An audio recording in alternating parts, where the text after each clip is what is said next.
Então vamos lá, pessoal. Vamos continuar ao conteúdo de estatística, né?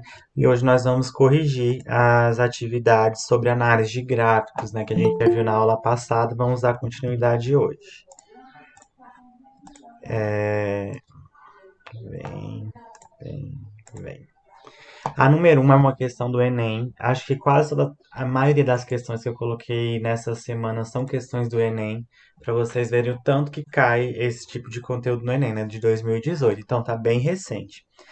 A número 1 fala assim: é um textão, tá? Na maioria das vezes ele traz informações que eu nem preciso saber tanto, tá? Talvez a pergunta venha mais aqui diretamente, bem aqui no finalzinho. Mas vamos ler, né? A número 1 fala assim: de acordo com a Organização Mundial da Saúde, que é a OMS, o limite de ruído suportável para o ouvido humano é de 65 decibéis. Ruídos com intensidade superior a este valor começam a incomodar e causar danos ao ouvido. Em razão disto, toda vez que os ruídos oriundos do processo de fabricação de peças em uma fábrica ultrapassam este valor, é disparado um alarme sonoro, indicando que os funcionários devem colocar proteção nos ouvidos. O gráfico fornece a intensidade sonora registrada no último turno de trabalho dessa fábrica. Nele, a variável T indica o tempo medido em hora e I indica a intensidade sonora medida em decibéis. Decibel. De acordo com o gráfico, quantas vezes foi necessário colocar a proteção dos ouvidos no último turno de trabalho? Então, pessoal, olha, o aceitável é de 65 decibéis para baixo.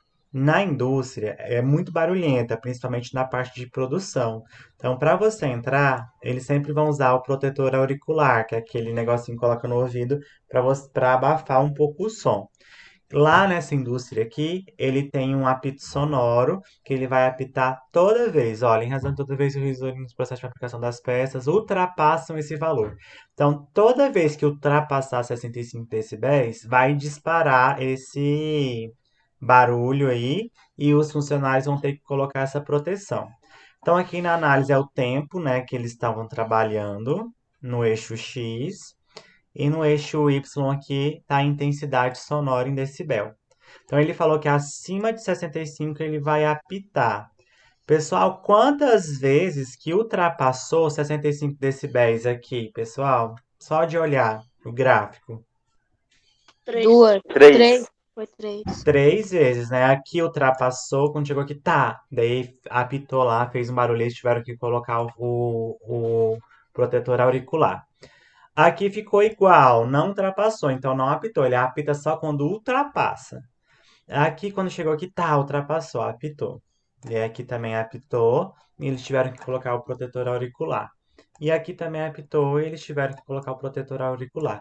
Então, ultrapassou 65 decibéis 3 vezes. Então, é só isso a questão. Eu olho o gráfico, faço essa análise e marco a minha questão. Muita gente erra aqui, porque muita gente acha assim, aqui chegou nos 65 decibéis, então vai apitar. Só que observem, ele fala que só apita quando ultrapassa o valor. Aqui não ultrapassou, aqui ficou igual ao valor. Então muita gente acaba marcando 4, é como se fosse um peguinha. Não, é só quando ultrapassa. Ultrapassou apenas em 3 vezes, tá? Então em 3 momentos os funcionários dessa indústria tiveram que colocar proteção nos ouvidos, tá? Muito fácil, muito simples. Essa é a número 1, não tem muito o que falar. Vamos para a número 2. A número 2 ela já exige um pouquinho mais, só que ela também é bem fácil. Ela é do Enem de 2015. Ela falou assim, ó, doenças relacionadas ao saneamento ambiental inadequado, que é DRSAI, podem estar associadas ao abastecimento deficiente de água, tratamento inadequado do esgoto sanitário, contaminação por resíduos sólidos ou condições precárias de moradia. O gráfico apresenta o número de casos de duas doenças que variam de acordo com o saneamento ambiental inadequado de uma cidade. Então ele quer saber, aqui é a pergunta, ó.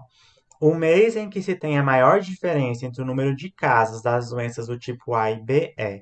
Então aqui na linha cheia eu tenho a doença A. Então aqui, ó, no eixo X, ele colocou os meses do ano, né? Ele acompanhou o ano inteiro o número de doenças dessas duas doenças. E no eixo Y, ele colocou o número de casos que teve. Então, se eu analisar, por exemplo, aqui, em janeiro, dessa doença A, ele teve 300 casos dessa doença A. A doença B, representada pela linha não cheia, né? A linha tracejada. Então, em janeiro, a doença B, ele teve aqui 1.200 casos. Então, aqui, ele quer saber o mês que tem a maior diferença entre as duas. Então, vamos analisar qual que é. Qual que vocês acham que é o mês? Só de olhar para cá, qual que é o mês que tem a maior diferença entre as duas? Só de olhar para esse gráfico, qual que vocês acham que é o mês? Alguém? Setembro. Setembro, né, Setembro. pessoal? Olha aqui, setembro, olha, a doença B teve 100 casos, só 100 casos. E a doença A teve 1.200 casos. Então a diferença é 1.200 menos 100, que é 1.100. Então a diferença foi muito alta entre as duas. Foi a maior diferença. Só uma está mais na extremidade, a outra está mais na outra, tá? Então ele quer saber o mês que tem a maior diferença. Então foi o mês de setembro. Então a resposta certa, letra D. Só isso também, fácil. Não acho que quem respondeu foi o Esther, não foi? Se eu não me engano. Foi o Esther que Foi respondeu? eu, Foi não, professor, Eduardo. foi o O Eduardo. Eduardo. Fácil, né, Eduardo? Se cair uma Sim, questão dessa numa prova, tipo, é aquela questão, tipo assim, para não tirar zero. Nossa, eu não vou tirar zero. E vou marcar. Parabéns, viu, Eduardo? É só olhar o gráfico e fazer essa análise. A pergunta costuma ser muito fácil, tá? Se ele tivesse perguntado assim, qual que foi os meses que tem a menor diferença? Qual que é o mês que teve a menor diferença entre as duas? Qual que vocês acham que é o mês que tem menor diferença entre as duas doenças? Olhando aí pro Abril? gráfico. abril? Vamos ver, vamos analisar. Eu acho que não é abril. Vamos só ver aqui. Abril, olha, tá aqui em 200 e tá por volta de 400, né? Então a diferença foi 400 menos 200 de Ah, 200. A não. diferença aqui tá 200, né? Olha aqui, ó, julho. Julho tá com a diferença bem pequenininha, ó. Aqui tá 701 e a outra tá 800. Se eu fizer a diferença entre as duas, vai dar 800 menos 700, 100. Então, a que está com menor diferença é aqui, né? Entre as duas. Então, a menor diferença vai ser julho, tá? A maior setembro, a menor julho. Mas a pergunta é só para analisar mais o gráfico, tá? A pergunta foi qual que foi a maior e é setembro, que tá a maior diferença aqui entre as duas. Só teve 100 casos da doença B e teve 1.200 casos da doença A. Então, a diferença entre a incidência das duas doenças foi a maior nesse ano aqui que foi analisado. Então vamos para número 3. A número 3, para vocês perceberem, também foi do Enem de 2015. Então, no ano de 2015, teve duas perguntas que estavam envolvendo análise de gráfico, né? Então, duas perguntas que são consideradas fáceis. Essa aqui é um pouquinho mais difícil, mas também é fácil.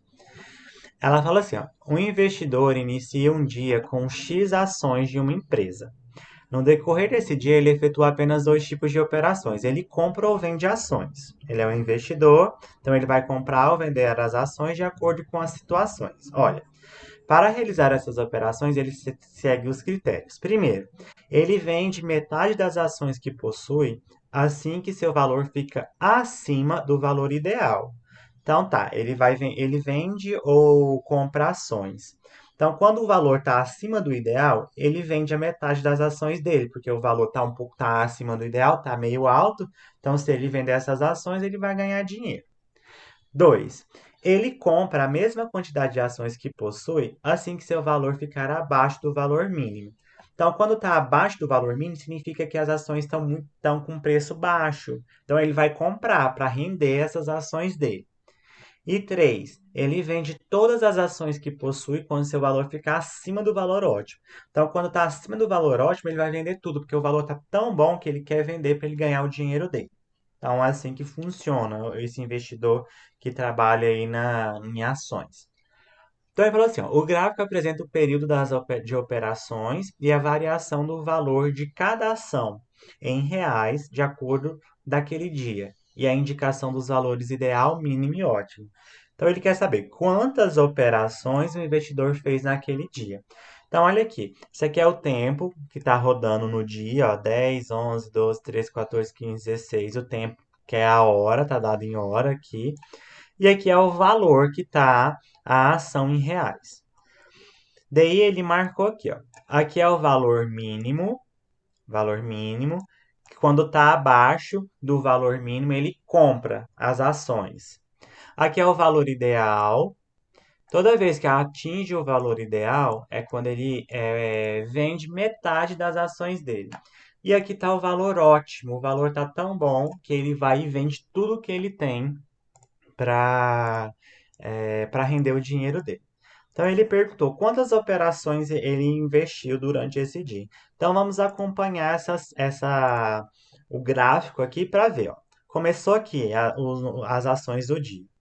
Quando chega aqui nessa, ó, atingiu o valor ideal. Quando atinge o valor ideal, ele faz uma ação, né? Quando atinge o valor ideal, ele vende metade das ações. Então aqui, quando passou o valor ideal, ele fez uma ação. Aqui ele vendeu metade das ações que ele possuía porque atingiu o valor ideal. Então ele fez uma ação aqui. Ele quer saber quantas ações que ele fez no dia. Quantas operações ele fez no dia. Aqui ele fez uma operação que é vender metade do que ele tinha. Daí veio. Aqui embaixo, ó, atingiu o valor mínimo. Está abaixo do valor mínimo. Então aqui ele também fez uma outra ação, porque ele falou que toda vez que atingiu o valor mínimo, ele compra a mesma quantidade de ações que ele possui. Então aqui ele vendeu metade no 1, aqui atingiu o valor mínimo, ele foi comprou, porque está abaixo do valor mínimo, então o preço está muito baixinho, é bom para ele comprar.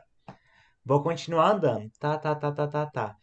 Aqui ele atingiu, foi lá em cima, ó. Então aqui ele atingiu o valor ótimo.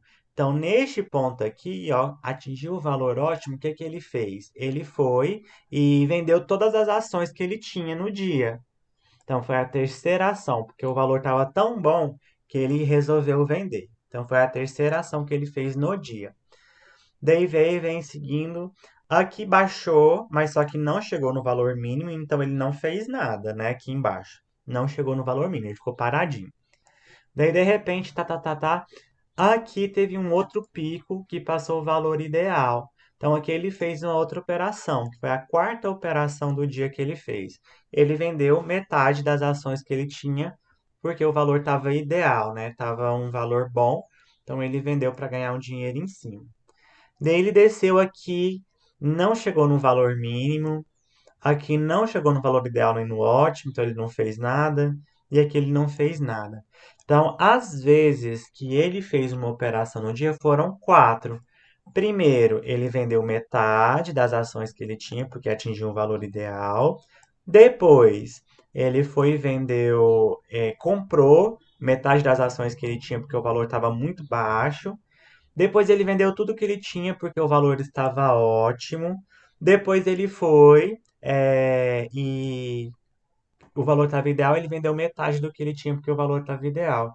Então ele fez quatro ações nesse dia, tá? Um, dois, três, quatro ações. Então a resposta certa, letra B. O número de ações que ele fez no dia foram quatro. Então era só analisar o gráfico, ver quando que estava passando aí por esses valores mínimo, ideal e ótimo, tá bom? Essa aqui é uma questão que exigiria um pouquinho mais, mas também foi bem simples, é uma questão simples, tá? Então, duas questões no mesmo ano que cobrou gráfico, análise de gráfico, tá? Então vamos para o número 4. A número 4 também é de 2015. Então, três questões no mesmo ano só sobre análise de gráfico. Essa aqui é bem fácil, acho que é a mais fácil. Olha, atualmente existem diversas locadoras de veículos, permitindo uma concorrência saudável para o mercado, fazendo com que os preços se tornem acessíveis. Na locadora P e a locadora Q, o valor da diária de seus carros depende da distância percorrida conforme o gráfico. Então, aqui, vamos supor que eu vou alugar um carro, quero sair de Perolândia e quero ir lá para Goiânia. Vou alugar um carro. Então, aqui, se eu andar 20 quilômetros, de acordo com a operadora P, eu vou pagar R$ 80. E pela operadora Q também.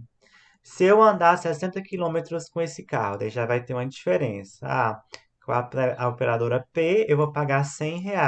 Com a operadora Q, eu vou pagar um pouquinho a mais, né? Uns R$ 110. E assim por sequência. Então, eu olho para esse gráfico e eu consigo observar.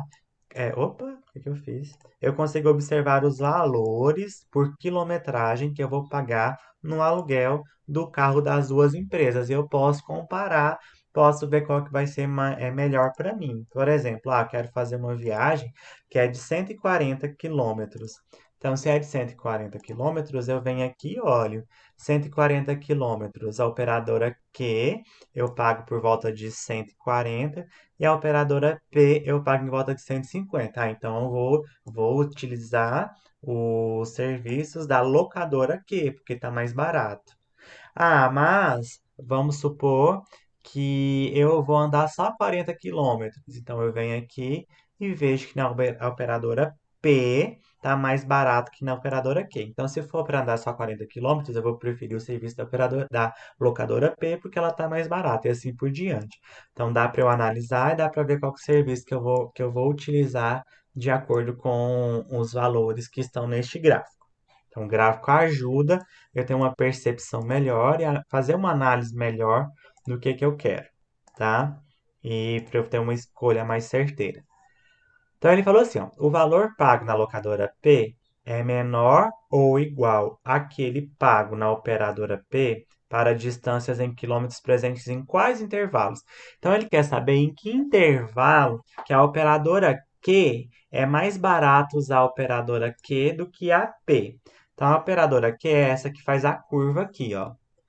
Então, aqui no início. No início aqui tá mais barato, não tá? Usar aqui, até chegar aqui tá mais barato. Então, nesse intervalo aqui, ó, de 0 a 20 quilômetros, tá mais barato utilizar a operadora Q, a locadora Q, do que a locadora P. Daí vai chegar uma hora aqui, ó, que a operadora Q vai ficar mais cara, mais cara, mais cara, mais cara, que a P tá embaixo. Quando chega aqui, a operadora Q volta a ser mais barata novamente. Então, aqui, ó, ela vai chegar aqui. Quando ela chega aqui, ela está o mesmo valor. Ele quer ter menor ou o mesmo valor. Daqui até o final, a operadora Q fica barata. Então, se eu andar de 100 até 160 quilômetros, a operadora Q também fica mais barata. Então, ela é mais barata de 0 a 20 quilômetros e de 100 a 160 quilômetros. Então, a resposta certa, letra D. Deu para entender, pessoal, mais ou menos? Fácil, difícil? Vocês estão É me... fácil. É fácil, não é? Bem facinho. É só analisar o gráfico, os valores que o Q está abaixo de P. Eu analisei foi no início, foi de 0 a 20 quilômetros, e no final, que foi de 100 a 160 quilômetros. Muito fácil. Essa aqui foi quase. É uma questão também que não dá para errar, não posso errar. A garantia de eu acertar e não zerar a minha prova do Enem e tudo mais são esses tipos de questão aqui, tá? E a número 5 só para acabar, eu falei dela na aula passada, né? Aqui ele já dá o gráfico de setores, né? Até então, ele trabalhou só com gráfico de linhas hoje, ó, gráfico de linhas. Agora vem o gráfico de setores. O gráfico de setores, ele dá mais informações para mim, porque ele me dá o valor em percentual, né? Em porcentagem. Então, às vezes, eu acabo chegando obtendo informações maiores através dos gráficos de setores, que também é chamado gráfico de pizza, né? Como se eu estivesse dividindo uma pizza em vários pedaços.